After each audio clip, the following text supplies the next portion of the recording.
We need to start having a tradition for the video listeners when the Kings win.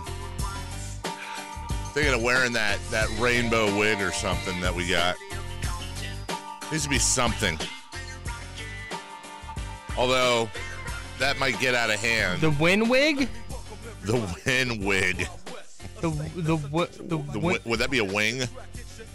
The wig Andrew Wiggins? Yes, that. I don't know what to do. I feel like I should be coming in here going crazy. But then I also feel like I'm the, hey, have you seen the movie? Hey, there's our TVs. All right. Have you seen the movie Major League? Yeah, of course. You don't, of course. There's no of course. Yeah, who do you think I am? There's no of course with you. I feel like I'm the guy in the outfield that just can't believe, like the super fan that just can't believe in him. You know? Who was that? That was Randy Quaid. Thank you. How do you not know that? This guy. All right, imagine not knowing that. Jeez, idiot.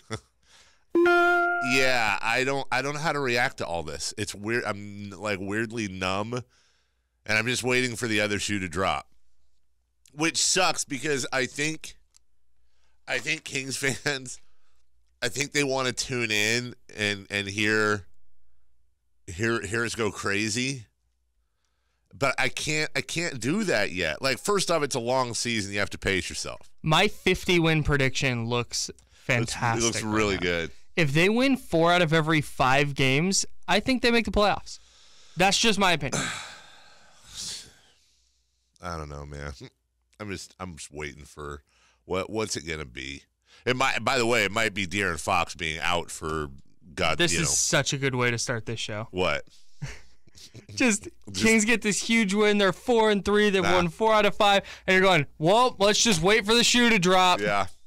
Everything is awful. Everything's actually bad.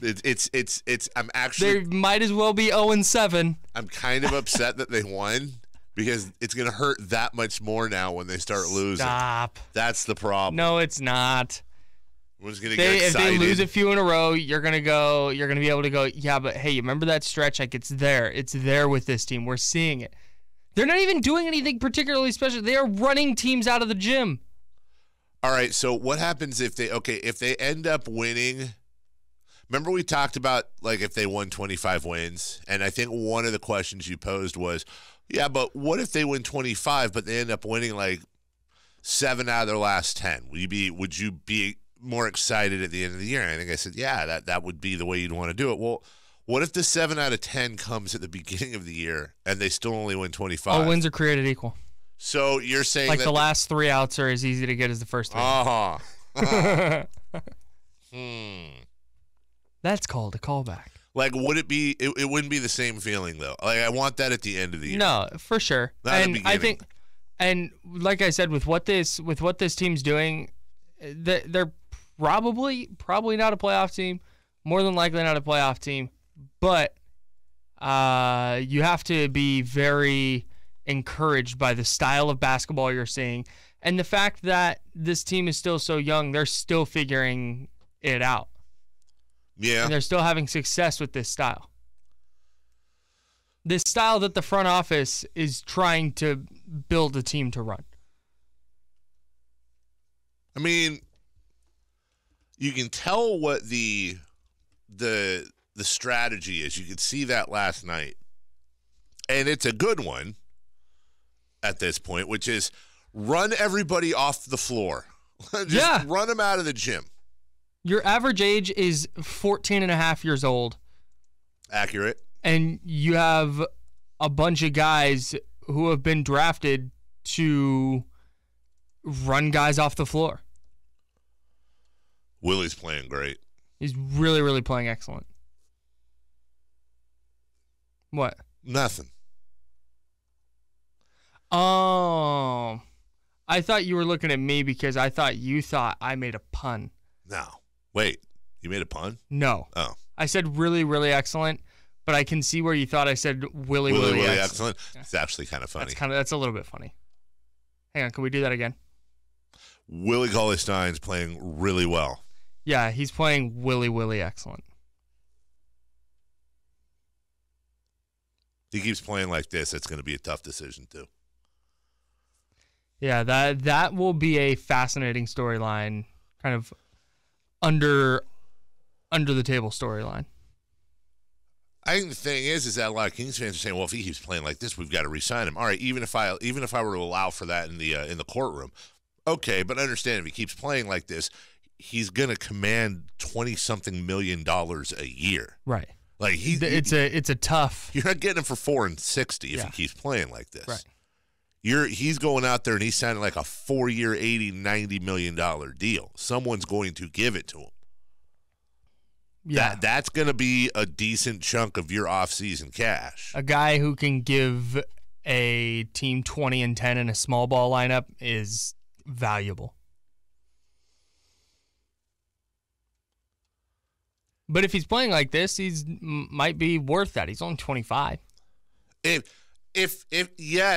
he played like this and you knew that he was going to play like this in the future, and you knew that he wasn't going to sign this massive deal, you were so scarred. And then like paint a lot during games. Actually paint during games. I imagine that as a kid, the first time you were cognizant of Santa Claus coming to your home and giving you presents. Yeah. I imagine on Christmas morning, as you were opening presents, you're going, yeah, but what if he doesn't show up next year? Abandonment issues? What if this is the last time that... What if this is it? What if Santa comes back and next year the presents aren't as good? Okay, but that scenario your favorite works. Basketball team is kicking ass, and the only thing that you can talk about is, I don't know. No, I'm very happy about it. I told you, I don't know what to do. I don't know how to react. Do I stay in the moment and enjoy it? Ride the wave. Ride the wave. Enjoy the wins while we can, because there may not be a lot of them, and if there are, we need to get used to this. Yeah. Just ride the wave. We don't have to. Here's the thing that's really brilliant about the Kings and their situation. If they, let's go to the hypothetical world where they push for an 8 seed this year. Mm-hmm. They don't have a draft pick to worry about, so you don't have to worry about that. And if they push for an 8 seed, maybe they don't make it, but man, you had this awesome year the entire time. You weren't sitting there the entire time going, "Oh, waiting for the other shoe to drop, just enjoy it." I'm totally fine. Listen. Push for an 8 seed. Yabba dabba, awesome. I know there's 75 games left. Yeah. But just going to that hypothetical world, you want to be able to say you enjoyed this really awesome King season where they showed they are 2 or 3 steps ahead of where we thought they were. You enjoy your relationship with your girlfriend? Yeah, of course. Say good grade, good job, good relationship, right? Yeah. You have any bad relationships in your life? Lots of them. Lots of more than good. More than good. You ever have that feeling when you get into a relationship where you'd hold back because every time you let them in, they just end up crushing you? Have you met me? Yeah, no. I don't really hold back, so no. Time you open up the heart just a little opening of the heart, and then crushed. I don't know what to do. They won. Again. They're above 500. They have their first 2-game win streak ever in Miami. So we're going to talk about that. You guys help me out. I'm here to console you. You guys console me. Everyone else is all hyped, and you're like, guys, hey, I'm here for you. I'm here for you. Like, we don't need you. Yeah, right? No, I'm saying they don't. I need them. There's a party going on. Yeah, right here. Celebration to last around. They are celebrating the Quidditch win in Gryffindor Tower. Yep. And you are Harry Potter just off to the side worrying about Voldemort. There's a bigger picture, Kyle. There's a bigger picture. Things are never going to be the same. We've got NBA to talk about. The Kings beat the Heat. It does not do to dwell on dreams and forget to live, Dave. What dumb quote is that from? It's from Dumbledore. Oh, well. Aha, Dumbledore. Yeah. I got you. We have the Sacramento Kings. They won last night. I don't know if you heard. Also, big big story out of Chicago. Klay Thompson, 11 missed shots, no assists, 2 turnovers, and 2 fouls in 27 minutes. We'll talk about him. Is it time to trade him? It's time to cut bait on Klay Thompson.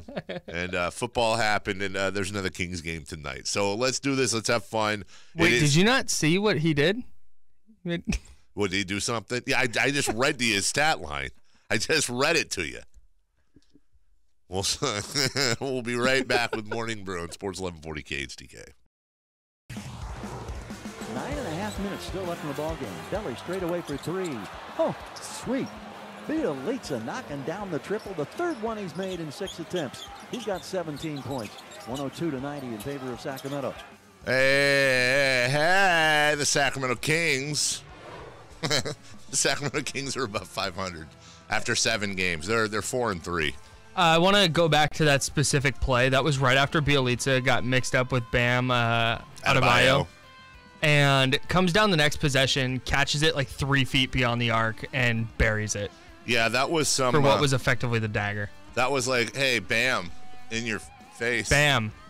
Yeah. Got you. Adebayo. Yeah. Pretty much this game was like we were on a bio because you didn't put up a fight. Nice, dude. Yeah, dude, they're 4-3. They've won 2 in a row in Miami. Last time the Kings won 2 in a row in Miami was never. Really? Yeah, it's never happened. Yeah, I know they snapped like a 15-game losing streak there or something. Yes. Last year. Yes. That Fox dunk. The Fox dunk where the Fox dunk where this was born. Mm-hmm. We'll talk a lot about this today, and guess what? We have another Kings game tonight in Orlando. The big story, other than the Kings being above 500 today, is the health of De'Aaron Fox. He was holding his side. He was still super fast, even after he tweaked or hurt or did whatever he did. He had a steal and ran the full court and was a big, giant ball of speed, but he was holding that thing pretty badly, and I don't know if you could see at the end of the game, yeah. when he was dribbling the ball out, he was in obvious pain. That smells a lot like no De'Aaron Fox tonight, and great to be wrong. That just smells like no De'Aaron Fox tonight, but we will wait and try to get an update as soon as we can. Meanwhile, Anderson on 3rd and 10, dropping back and firing down the middle. Pass is intercepted by Devin McCourty. Runs it left, 25-30 to the 40, speeding past the 50, sprinting to the 40. A blocker in front at the 20, 15-10. Goodbye. Pick 6. Devin McCourty. Touchdown, Patriots. this was weirdly. Remember yesterday when we talked about this, and I can't remember. Honestly, I can't remember if you or me that brought it up or both of us, but one of those like weird divisional games that seemed too good to be true, and like it would just be a blowout. Well, yeah. it kind of was in the end. I mean, they won by 19 points. The Patriots did, but for 3 quarters, this game sucked. Tom Brady's last 2 games with no touchdown passes have both come in Buffalo. His last 2 games in Buffalo, like the Bills, just don't always play them well. But always play. It's always a weird game. It's like when the Jets and the Dolphins play. Regardless of record, that's almost always a really weird game. Same here. More sex toys were thrown on the field in Buffalo than touchdowns were scored by the Bills. I saw somebody say now there's a sex toy on the field or something like that, and somebody retweeted it and said, that's a weird nickname for Tom Brady. Yeah, that's a thing in Buffalo. We'll talk a little bit about that. God, Buffalo's so weird, dude. It is. Buffalo is extremely weird, and I'm here for it. And I have a great Buffalo stat as well for you. I actually have a Buffalo stat that we'll get to shortly. Number 3. The Sacramento Kings, who struggled mightily in the first 12 minutes tonight, couldn't make shots worth a lick. They end up winning for the 2nd consecutive year in South Florida. 123-113 is the final. The Kings now have a grand total of 5 wins in 31 visits to this city. Oof. But this one tonight by this young Kings club is one that I think Kings fans can really take heart in. Kings magic. Kings tonight. fans can really take heart in. Yeah. By the way, Kyle, good job. I don't know how else to say this, but good job trying to embarrass a legend last night on social media because that was you not got your me. name wrong. I mean, no, that was not me. Gary Gerald, who basically is Sacramento, is the Sacramento Kings, and I'm sorry he got your last name wrong, but the way you reacted was just over the top. No, see, I will not stand for this. You're sitting. I will not stand for your bit. I am going to actually you. That's not really actually. That's I got to set the record straight. I am, because I don't need people thinking that I have a problem with Gary Gerald or the fact that my name was printed wrong on a read he was doing. Is there a beef? Is there a G-Man and Kyle beef? It's actually funny because some ding-dong who I blocked on Twitter a while ago decided to tattle. So that we were very much enjoying you being called Kyle Mason. Yeah, the whole bit was, hey man, if G-Man says that's my name now. That is your name. Like if he came out and was like Carmichael Dave and Frank Jones. Right. I'm Frank Jones now. Frank Jones. And so that was the whole, and so people were kind of having fun with it on Twitter, and then someone tags G-Man, and it's like, wow, G-Man got it wrong again, or whatever he said. I've known Gary Gerald 20 years, and if tomorrow he mentioned me and called me Carmichael Dan, that's what I would be identifying myself as the next day. He's allowed to do. He's earned the right. Yeah. All right. I just want the record that I had zero problem with it, and I thought it was a lot of fun. I actually like the fact that you were thinking of legally changing it. Yeah. I went down to the DMV, and I said, what do I got to do? We'll take a break. When we come back, Kings beat Miami. They're above 500. We have highlights for you, and we'll talk a little football today as well. Matt Barrows of The Athletic will join us on the Fire Wings hotline. 21 different flavors to choose from. Firewings.com. Just wing it. Back in a couple. Sports 1140 KHTK. This is Kyle Madson with your top stories on Sports 1140. The Kings racked up their fourth win in their last 5 games. There's a 123-113 victory over the Heat last night in Miami. The Kings are now 4-3 on the season. Willie Cauley-Stein had a team-high 26 points and 13 rebounds for his third consecutive double-double. Buddy Hield had a good game, too, with 23 points, 8 boards, and 5 assists. He was 4 of 6 from 3-point range. The Kings are back at it tonight against the Orlando Magic out there in Orlando. Our coverage on Sports 1140 begins with game night at 2:30. Kings Live is at 3:30, and tip-off is set for 4 o'clock. Some other NBA notes from last night. The Lakers are now 2-5 after a 124-120 loss to the Timberwolves in Minnesota. Klay Thompson hit 10 3-pointers in the first half and an NBA record 14 for the game. He scored 52 points in the Warriors' 149-124 win over the Bulls, and the Bucks remained undefeated. They handed the Raptors their first loss of the year, 124-109. Neither Kawhi nor Giannis played in that one. And the NFL wrapped up Week 8 last night with a sloppy 25-6 Patriots win over the Bills in Buffalo. Tom Brady didn't throw a touchdown pass on 45 attempts, but an 84-yard pick six by Patriots defensive back Devin McCourty helped seal the victory late in the fourth quarter. Those are your top stories, and now back to the drive on Sports 1140 KHTK.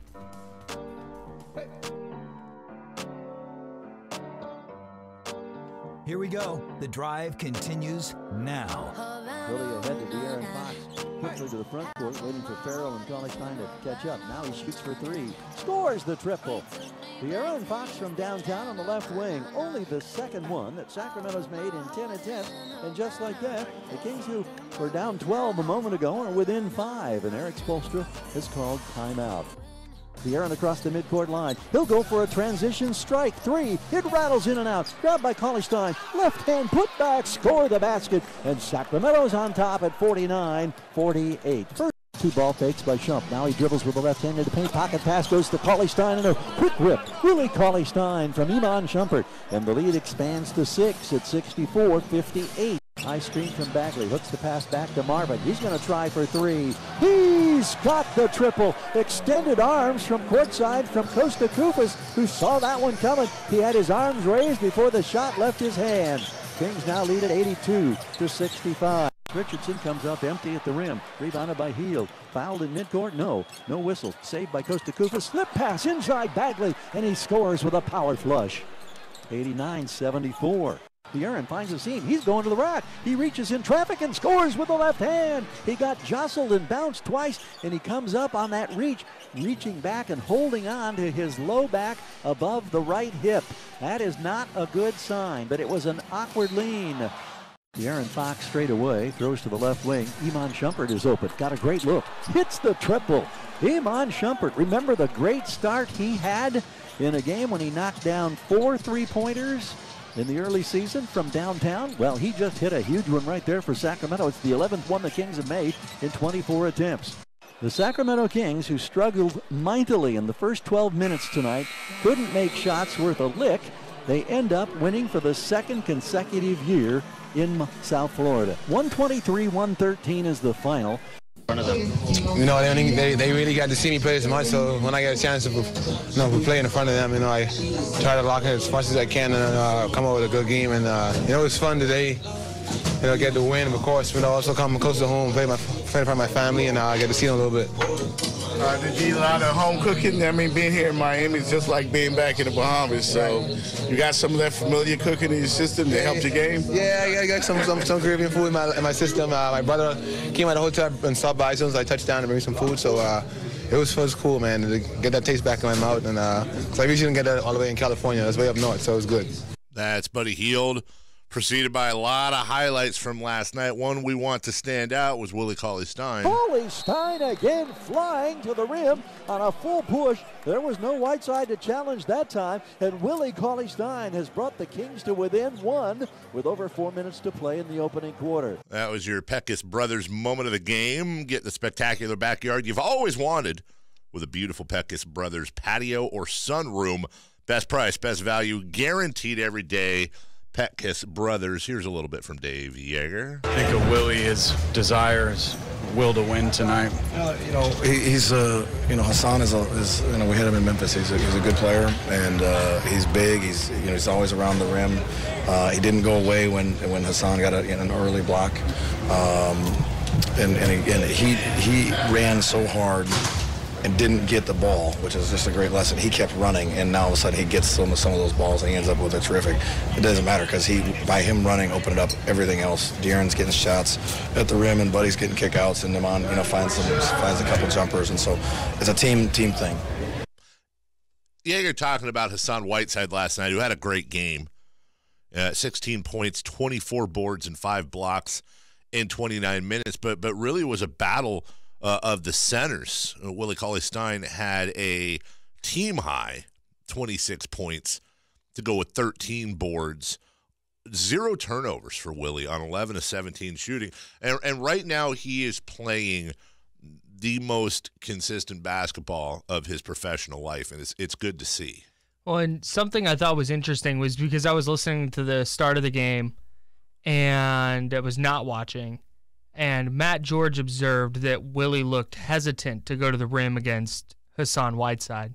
And so to see him come up with a performance like that after struggling a little bit early was really good to see, because it feels like in the past that's a game that he just would have gone away. That's exactly right, Kyle. That's a game that he would have checked out on after having his shot blocked a couple times, being cut off on the baseline a few times. It really looked like Hassan Whiteside was going to punk Willie. And what Willie ended up doing is adjusting to that, bringing Hassan out a little bit, and using he's quicker. He's quicker, and he's a better leaper than Hassan Whiteside. Hassan's just so freaking long. Yeah. He's going to block shots. Josh Richardson, by the way, 31 points last night, was really the only guy keeping Miami in the game outside of Dragic and Hassan Whiteside. And we talked about the strategy earlier, Kyle. 28-17 Miami after one. Then the Kings turn around and tie it up at the half, I believe at 51, as they have a 34-23 quarter. It was the third quarter that they really put Miami away. 43-point quarter for Sacramento, outscoring them 43-22. And you see that progression. 17 points, 34 points, 43 points in your first three quarters. They ended up with 29 in the fourth in what was basically a draw, 30-29 Heat. That's what they're going to try to do. That's what they've been trying to do. You're going to see first quarters if it goes right, you're going to see first quarters that are very competitive, but then as you advance throughout and Jaeger keeps using his rotations and spreading minutes around, you had 4 guys on the bench in double-digit minutes, and Yogi Ferrell had 9. You're going to see him just try to continually outrun these guys. You saw a lot of Heat guys in the third and fourth quarters when they went to the free throw line, and they went to the free throw line 34 times last night. You saw a lot of them with open mouths, sweat dripping off their chins, hands on knees. You saw that the conditioning level was quite different for both squads. Yeah, there's a very clear benefit to this style the Kings are running. And we saw several times last night the Heat, after a Kings miss, try to get out and run back, and we saw good transition defense from the Kings. But we saw bad passes, bad long passes by the Heat, and they could not, as that game wore on, they couldn't keep up. Well, they couldn't. Like that's what it came down to. Justin Jackson last night, 22 minutes, very frustrating for a lot of fans. Up and down games for him, mostly down 4 points on 1 of 6 shooting. And you just imagine when Bogdan Bogdanović comes back, those minutes, or at least a good bulk of them, are going to be split between Bjelica and Bogdanović. And I imagine, also Shumpert's getting in there as well.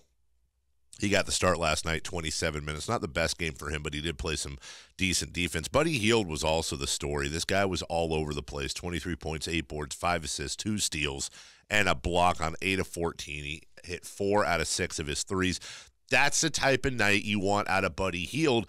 And starting and getting 36 minutes, I know there's a lot of talk about Buddy going to the bench, and we still got a couple weeks to get there. I don't know, man. I just don't know if you send Buddy to the bench. It seems like he's starting to settle in as a starter. He's starting to figure it out a little bit. Yeah. That's not even talking about his defense, Kyle. Nemanja Bjelica is the man. Like, he just does everything right all the time. What a signing. He's always in the right place to grab a rebound or tip in a miss. Always makes the right pass. Always seems to come open and find his shot. Like the exact type of player this Kings team needed to kind of help right the ship. The Kings have 6 players averaging double figures. The Kings now have Buddy Hield and De'Aaron Fox tied for the team high at exactly 18 points a game, and Willie Cauley-Stein is third at 17.9.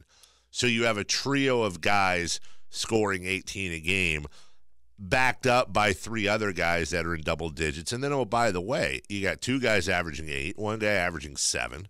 And props to also Costa Koufos, who we love, coming in and in the first minutes of his season, he comes off the bench and has 6 points and 4 boards in 12 minutes. And he was 3 of 4, and the only miss he had was on a gimme that he just kind of mishandled. And that's, I think that's exactly what we're going to get out of Costa this year. We're going to get 12 minutes a game. We're going to get him just coming in and spotting a little bit. One thing of note as well, and I think this was semi-predictable, Harry Giles was a DNP. We talked about that before they went on the trip, that there might be a couple games on this trip, if not maybe the entire trip. I don't know how it's going to work rotation-wise, where Harry just gets to kind of sit and watch. Yeah, let the game try and do something to help the game slow down for him when he is in the game. Yeah. If you'd have told us, Kyle, we'll take a break here. If you'd have told us at the beginning of the year that you weren't going to have any Bogdan Bogdanovićing and you were going to get virtually nothing out of Harry Giles, I think the thought, in fact, I know the thought process was, we didn't know about Harry, but we knew about Bogey. It would be a bad start. The fact that they are 4-3 and they've still got Harry Giles is a huge question mark, almost a forgotten guy right now, and Bogdan hasn't played yet. So there are still more things to add into this puzzle for the Sacramento Kings. We will take a break. Hey, listen, when we get back, we'll talk a little bit about football from last night. Also, some firings going on. Looks like Kyle's guy is going to get a start in Florida this weekend. But here's a trivia question going to break. The Bills have had so many different quarterbacks over the years. So many different quarterbacks. So what I want to know from you guys and I'll let you think about this during the break. The Bills have had their share of quarterbacks. Who is the Bills leader in wins at that stadium? Who is the Bills leader in wins at Buffalo's New Era Stadium? Who has the most wins? Can we get what year it opened? Since 1996. What quarterback has the most wins at New Era Stadium since 1996? We'll take a break. When we come back, we'll answer that. We'll talk football. It's The Drive, Sports 1140 KHTK. The Drive continues now. Anderson on 3rd and 10, dropping back and firing down the middle. Pass is intercepted by Devin McCourty. Runs it left 25-30 to the 40. Speeding past the 50. Sprinting to the 40. A blocker in front at the 20. 15-10. Goodbye. Pick 6. Devin McCourty. Touchdown Patriots. I'll give the guy credit. At least he tried to get his and ooh, like in between breaths from the play-by-play guy. Not stepping on the call, stepping in the call. Yes. It coming into the call, opening the door, sitting down, putting his feet up on the ottoman, not taking his shoes off. Wins by a starting quarterback at Buffalo's New Era Stadium since 1996. I know the answer. Number 5, Doug Flutie, 13. Is J.P. Losman on the list? He is not. Is Tyrod Taylor on the list? He is in a 3-way tie for second at 14 with Drew Bledsoe and your guy, Ryan Fitzpatrick. I forgot he was there, yeah. The starting quarterback with the most wins at Buffalo's New Era Stadium since 1996 from the University of Michigan, Tom Brady. Thomas Edward Patrick Brady. Tom Brady has more wins. That's unbelievable. At that stadium since 96. More wins than any other quarterback. That's unreal. That's ownage. That's a high level of play from Tom Brady, but also a high level of ineptitude. Yes, very high level of bad. Yeah. Kyle, the Kyle Mason Sports Desk is always active. Yeah, it sure is. You have something for us, Kyle. Yeah, I have some Cincinnati Bengals radio calls on the weekend.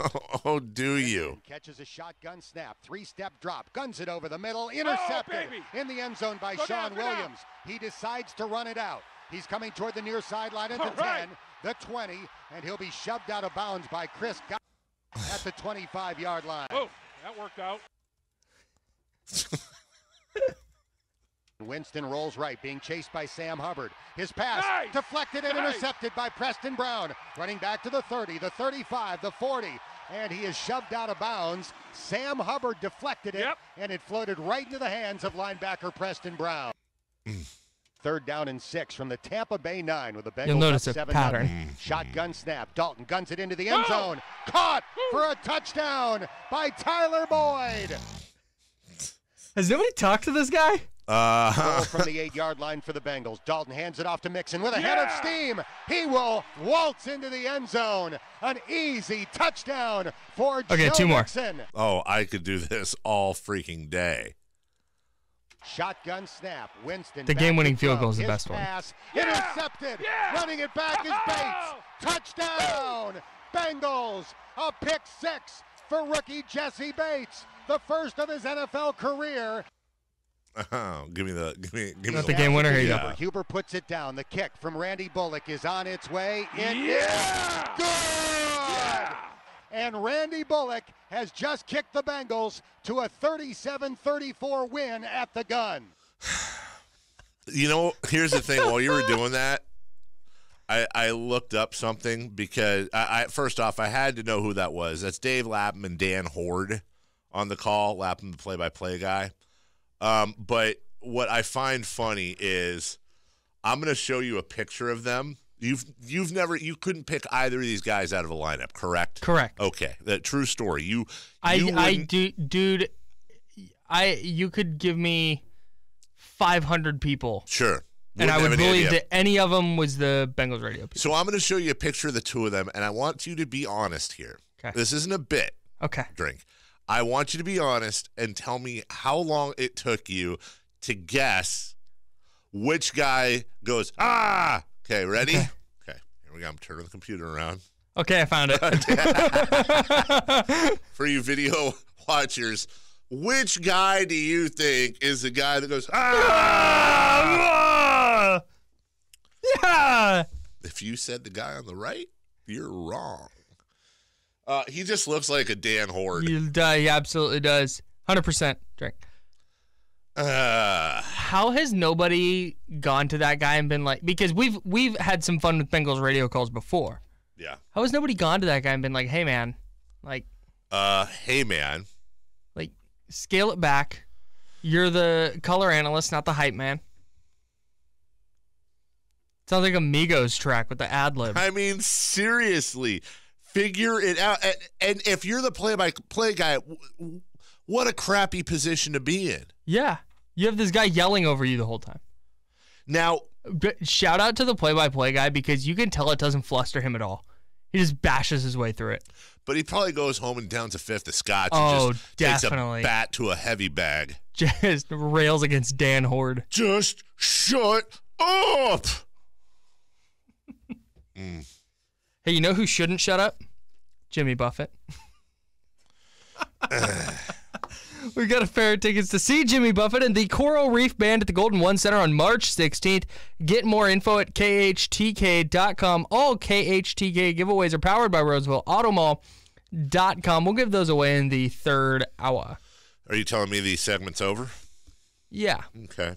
You know, to be fair, well, actually, yeah, there are people that like that. Yeah. There really are. You should just do that for like a whole show. Woo! Yeah. Going to break, baby.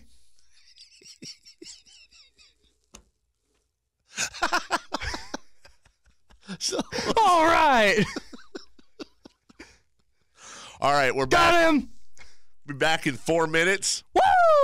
We'll talk about the Kings in Miami. Nice. And we'll update you on when we think we might hear about De'Aaron Fox. Yeah. Sports 1140 KHTK.